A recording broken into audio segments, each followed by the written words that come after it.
and we will document this. It's like my own little personal experiment that you can benefit from.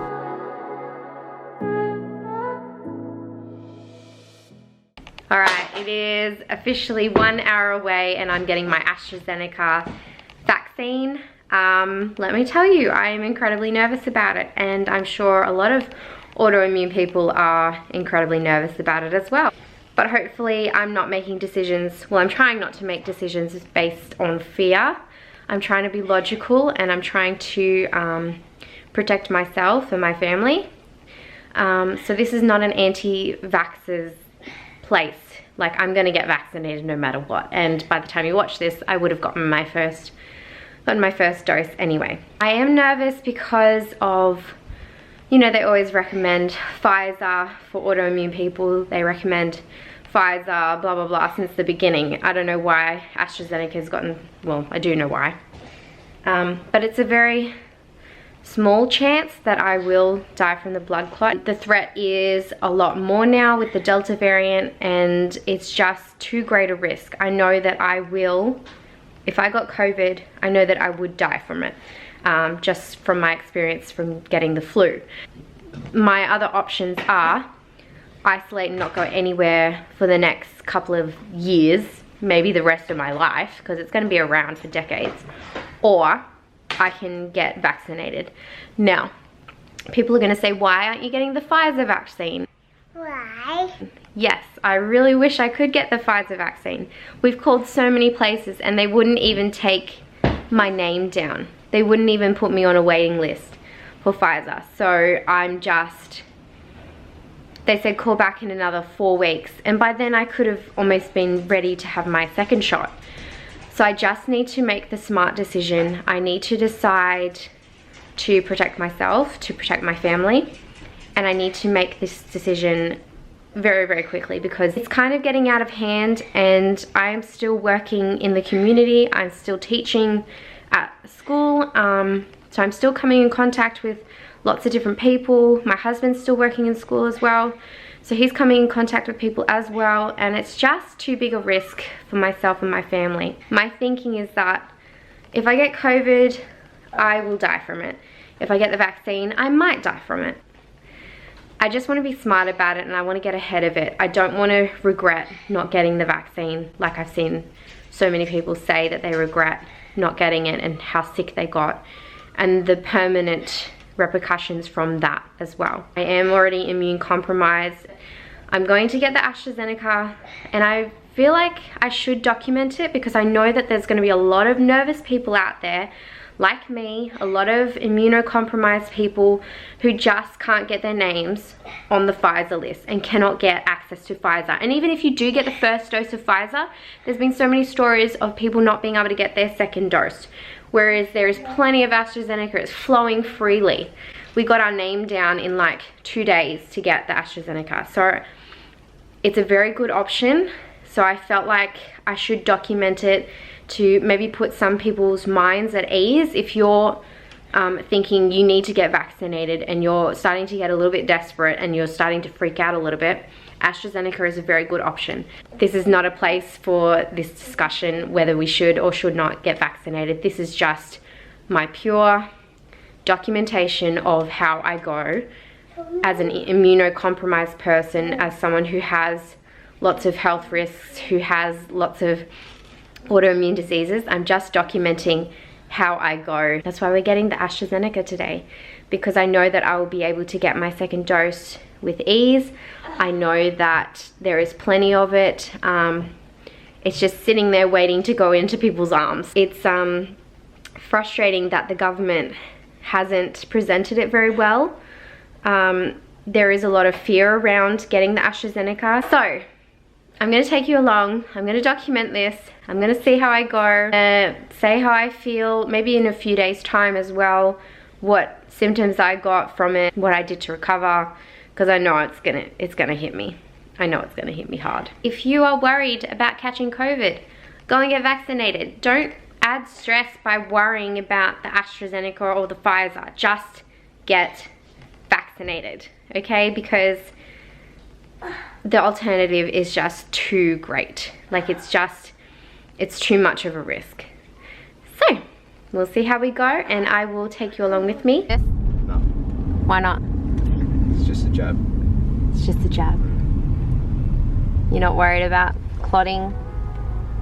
Not worried about getting sick? No. I'm strong like ox. Oh, Nara, wake up. Don't go to sleep. Wakey, wakey.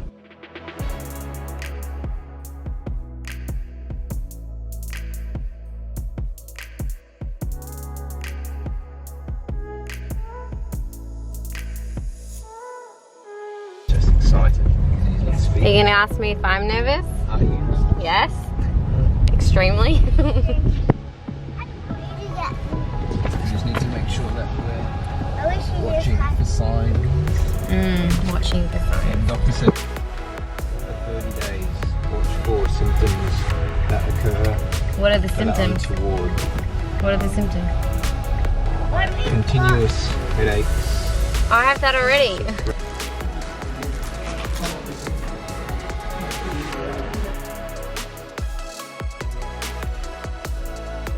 I should have done this earlier in the day because I am going downhill. Not badly, just as you can see, I don't look 100%.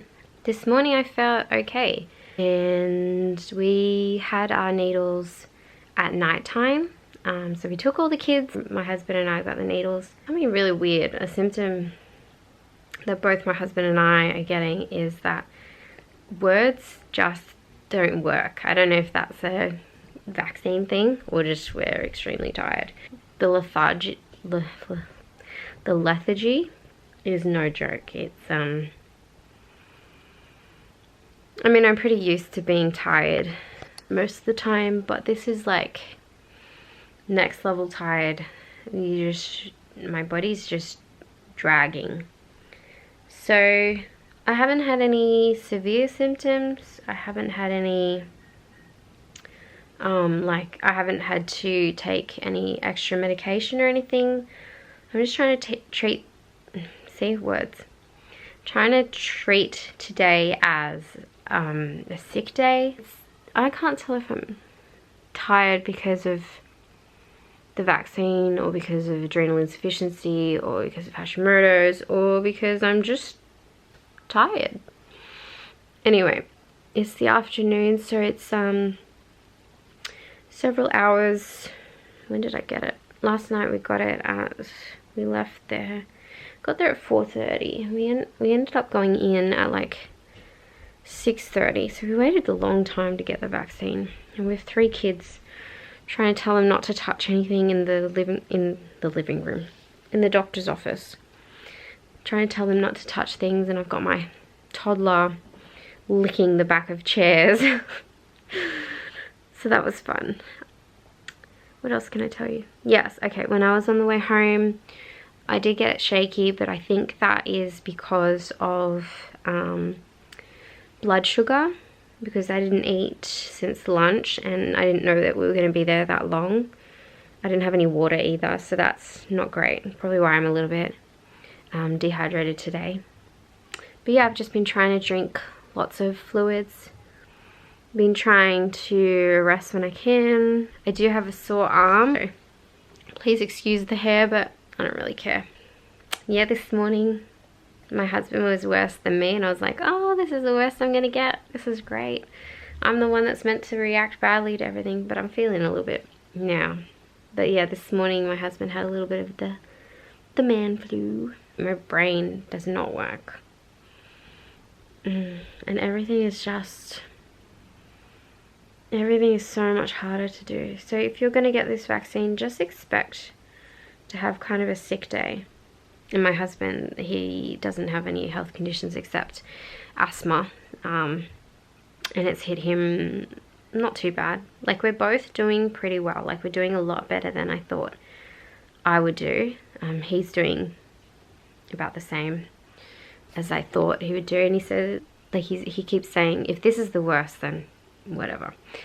But he's been taking Panadol. I don't want to take Panadol unless I get fever, so I'm holding out for that.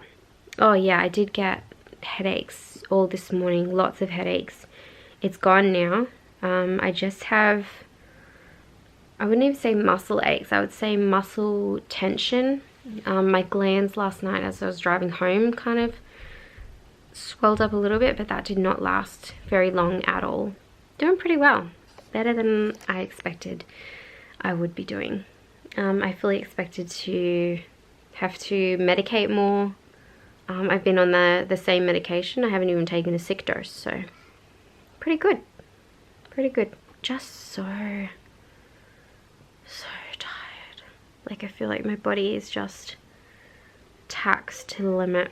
And I will be updating in the description box below whether I get a blood clot or not once I might pass, once I pass that 30-day mark. I don't know what's wrong with my brain. It's really bad. Okay, what else did I need to say?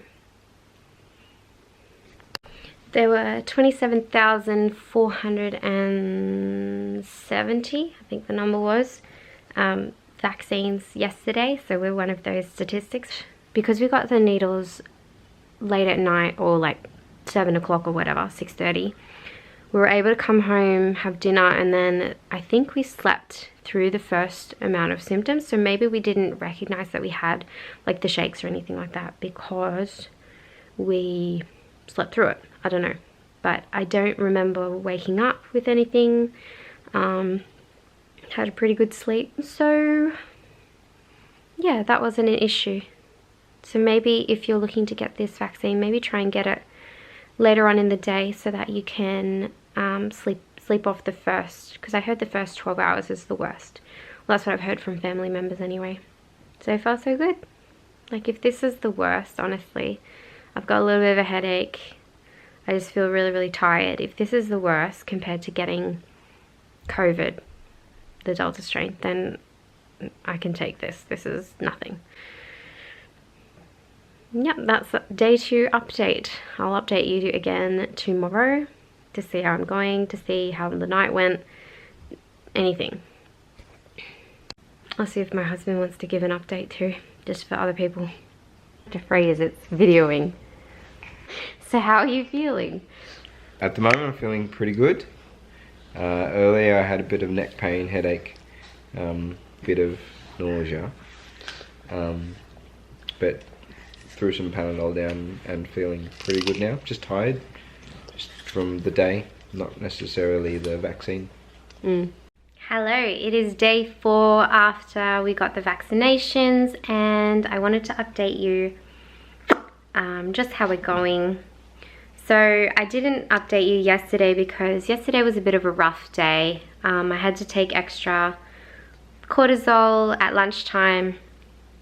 I'm not really sure why, but you know, this disease is this kind of thing where you take the medication and you ask why later. So I did that. It must be because of the vaccine. So it's like fighting off a cold or flu. It feels very similar actually to being a little bit sick. I don't feel terrible.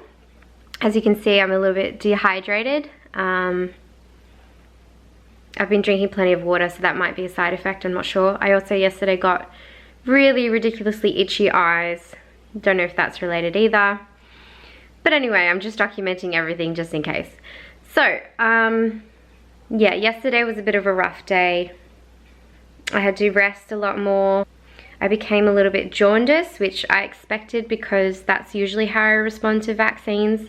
My body has a hard time getting rid of toxins from the body because of my MTHFR mutation. So that was expected regardless of what vaccine I was going to get. I was going to get that problem.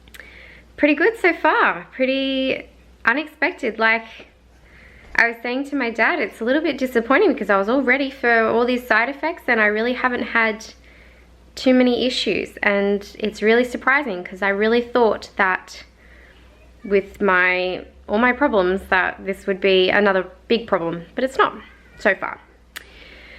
Again, I will update you in the description box below. I'm on day 4 now, so this is when we start entering the blood clotting phase, day 4 to day 30. A lot of people say day 20, but I'm gonna listen to my doctor who said up to 30 days. So we're gonna do that, and I will update you. Oh yes, I was gonna mention also that originally you were meant to wait 8 weeks before you got your second vaccine, and now the government has changed that to 4 weeks, just purely because they want to get people with the double vaccination. They want to get people immune faster because of all the outbreaks. But again, I need to do a little bit more research on that, and I'm not very comfortable being pushed into having the vaccine so quickly, especially if the body is not going to respond as well, or I don't know. So I need to do more research on that, but I'm thinking I'm going to actually still wait till the 8-week mark. I wanted to also mention that I've been doing all the things that I normally do for vaccine to detox from how my body, with the MTHFR, I just can't get rid of the toxins from the vaccines properly. So I've been doing all the usual things like magnesium oil spray, drinking plenty of water, having fluids, taking turmeric, all the usual things that you do to detox. I've even rubbed magnesium oil on my arm, and that's helped with the pain. So anything that you can do to detox from the vaccine will be helpful. Just thought I'd mention that for other people who are worried about detoxing from it. There you go. I'm gonna end this video here now, and all the best with your vaccination or not vaccination journey, whatever you choose. I'm sure you'll make the right choice for yourself and for your family. I just wanted to make this video to put some anxieties at ease. If you are an immunocompromised person, or if you have any other autoimmune diseases, then I highly recommend that you get on the AstraZeneca bandwagon, because there is not enough Pfizer to go around, and you are compromising yourself. You're putting yourself at risk the longer you are waiting to get that Pfizer vaccine. Be brave, don't be fear-based creatures, and do your own research and do what's best for you. Thank you so much for watching. I hope this video helped a little bit, and all the best.